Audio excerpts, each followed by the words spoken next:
We have more speakers coming up. Next up, we have Kak Nga, fondly known as Kak Nga or Miss Alia. We are going into a more, I think it's a more personal, it's more on a personal journey, on a more personal level.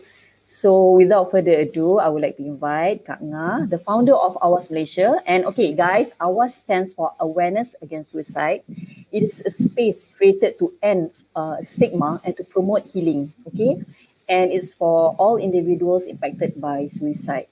So I like the fact that, you know, how they promote it is they aim to transform pain into purpose, one post at a time. I think that is something so profound and so it's really deep. So I think I don't want to waste any time, and I would like to invite Kak Nga talking about more on trauma and shame. Okay, Kak Nga, maybe you want to introduce yourself a bit to everyone. Thank you, Rita. Thank you, everyone. Thank you, AWEK, for having me. This is it's such an honor to be here. I am Kak Nga, the founder and advocate for AWAS, Awareness Against Suicide, and it's basically I advocate for mental health awareness and suicide awareness. I know these are topics that we're not quite comfortable with, especially as Malaysians. Mental health is something these are whispered words. Even suicide, it's not something we want really enjoy talking about, but it's very close to my heart. I'm really passionate about it.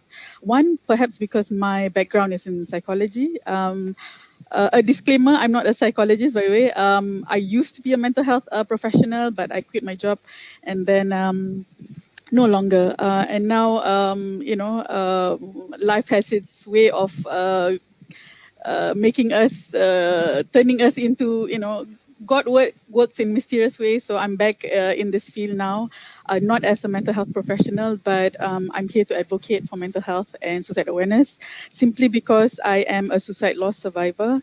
I used to be very sad, and just like Anita said earlier, we can cry. I've cried 5, 6, 7 years already, dealing with trauma and shame.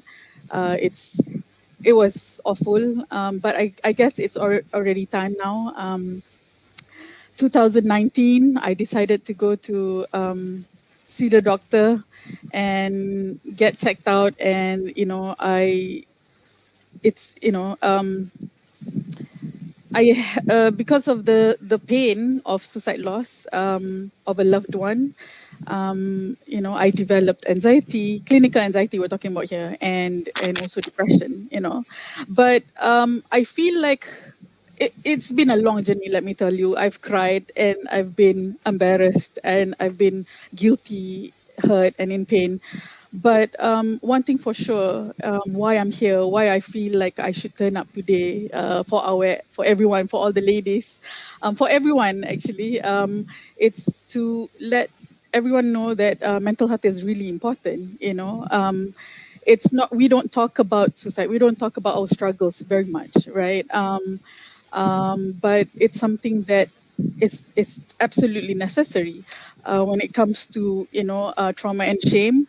It's people are not comfortable talking about it, and people will never truly understand things that we go through as a suicide loss survivor. So I feel like it's necessary out there. When I was struggling, right, many years ago, about 5, 6, 10 years ago, 5, 6, 7 years ago, there was no help, there was no support, there was no I tried to reach out for help, but there was none, and I was really struggling. And I was to the point of I became suicidal myself, and it was really scary, I felt. And because there was no dialogue, people don't talk about this, I feel like this must be talked about. And although, yeah, it sounds like I'm the bringer of gray clouds, but to be honest, like I've through this hours, like we've managed to gather people through this platform. We've managed to get the suicide loss survivors. They don't really want to talk about.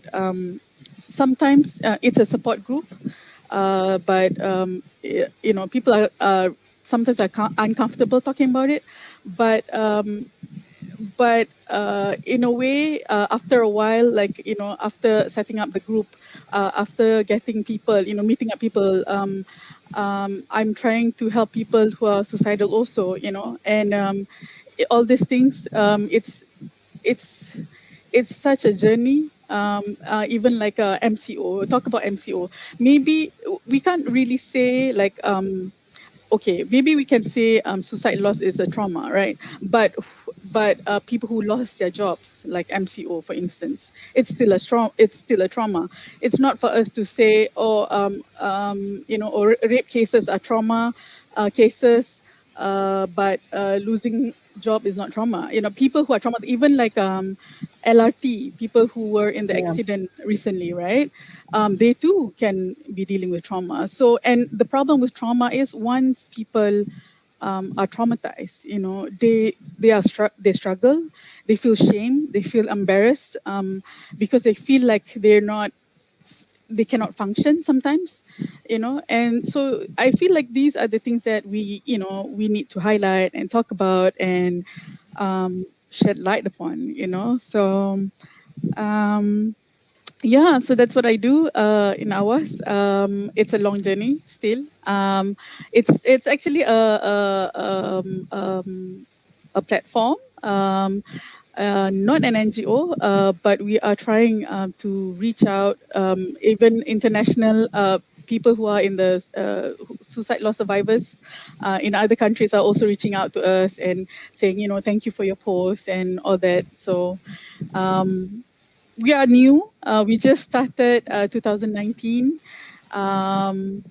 Yeah, COVID last year actually. But we're getting there slowly and being invited now to speak about it. And it's not easy to find a suicide loss survivor. To be honest, our support group has only 5 people, but these 5 people are really supportive of each other, and there's a lot of things that we share and confide in. So yeah.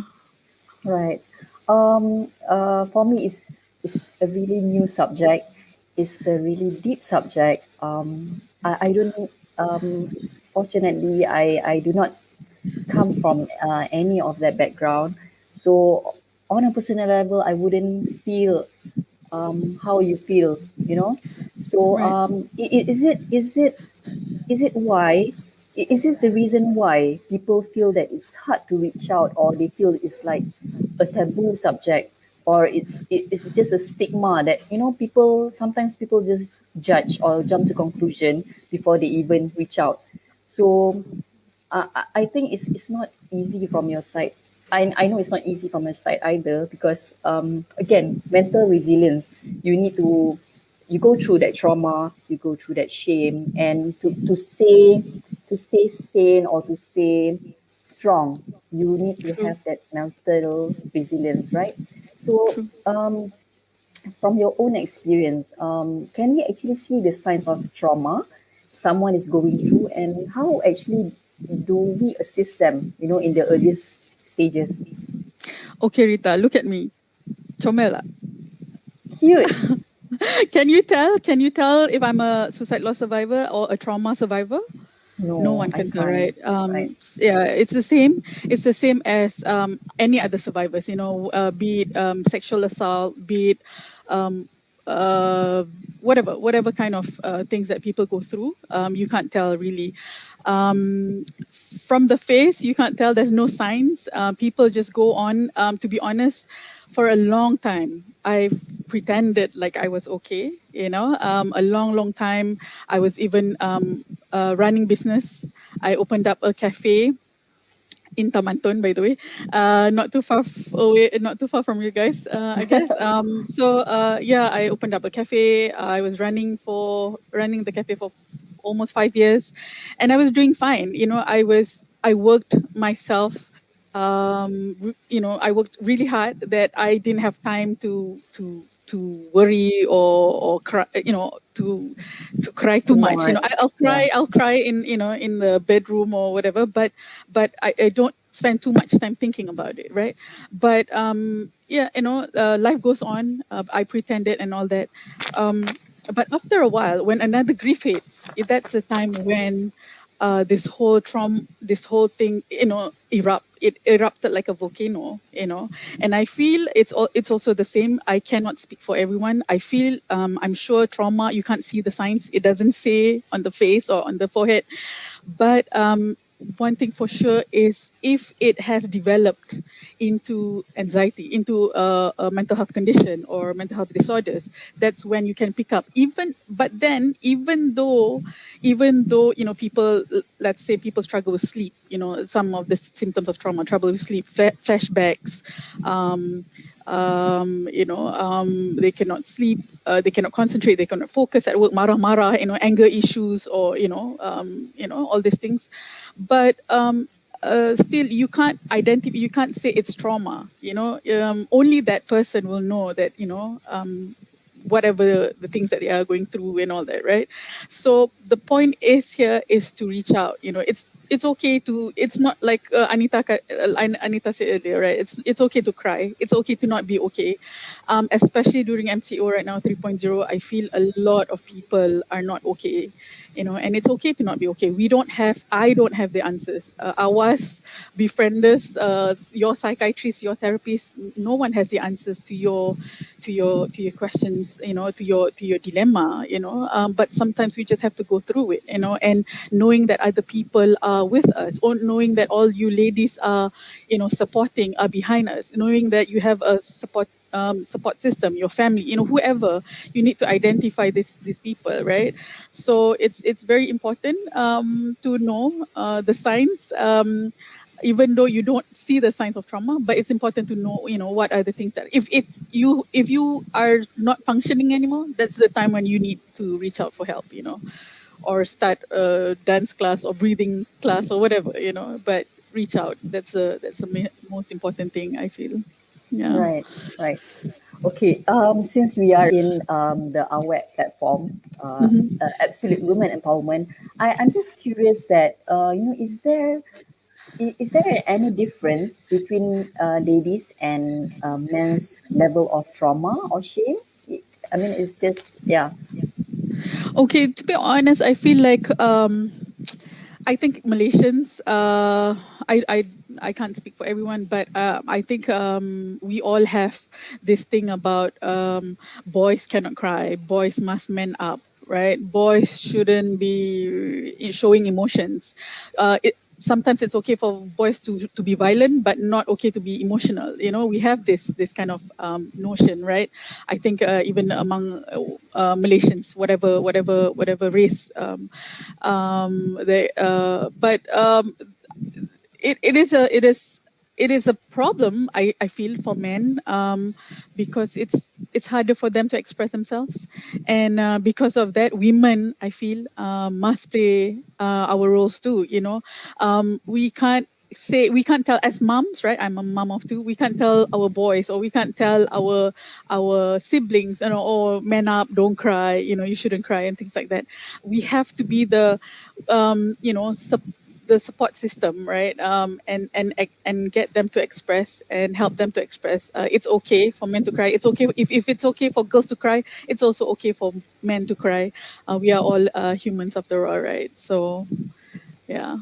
right. I think that's a very good advice. I think sometimes people, they do not know what to do or Right.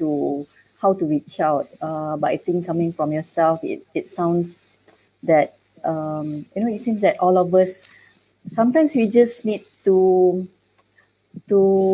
in Malay they say ambil berat. You Right. you see that someone is, sometimes some people can just act a bit differently, and is, I think it's just a matter of reaching out, right?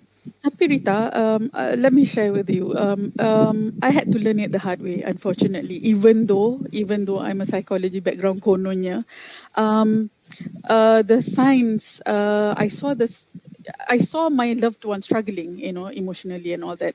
But sometimes we dismiss, right? We tend to dismiss and say, "Allah, like." or teenagers, or we tend to do that. So it's really important. It's really important to recognize the signs and take them seriously. So tak kira lah, it doesn't matter if it's to us we feel uncomfortable, even if I feel like, even if we can't handle it, like we think like, sometimes mothers and son, or whatever your relationship is, if we can't handle it, like, pass to someone who's professional, or or aunties or uncles or teachers, whoever that are comfortable in dealing with it. And it's really important, yeah, because Right. once it's too late, then nothing can be done. And I hope my message is clear, that don't wait for it to become too late, and to regret. And yeah, and then you will have to deal with trauma and shame that is not pleasant at all. It takes a whole lifetime to heal. So Right. yeah. Right. Okay. I think that's a really good advice for all of us. Thank you so much, Kak Nga. We need to go on to our next psychologist right now. Thank you so much for sharing your personal journey. Thank What you. you went through is very insightful and very refreshing. Right. Okay. So thank you so much again, Kak Nga.